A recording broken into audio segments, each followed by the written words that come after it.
LAKAJI Development Alliance is the private sector organ that essentially was a combination of public and private sector players. The whole idea came from the consultation done by the Nigerian Expanded Trade and Transport Initiative of the USAID. USAID came up with this very novel idea to create a platform where public and private sector entities would actually come together to interface and see how they can solve problems of competitiveness along the LAKAJI Corridor.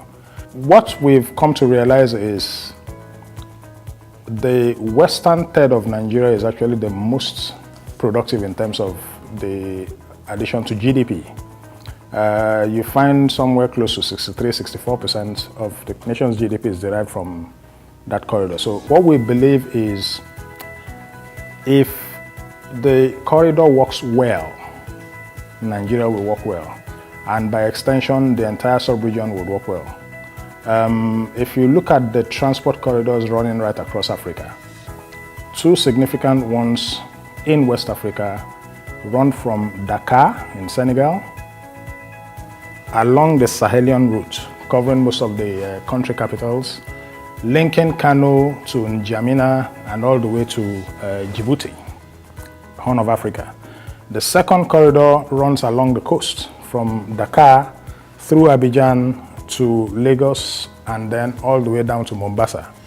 Interestingly, the LAKAJI Corridor is the only place where you have in West Africa the linkage between these two very important corridors. So essentially, if you're talking logistics, it closes that loop. It is productive, it is vibrant. It is in the country where you have the two or some of the two largest rivers in Africa.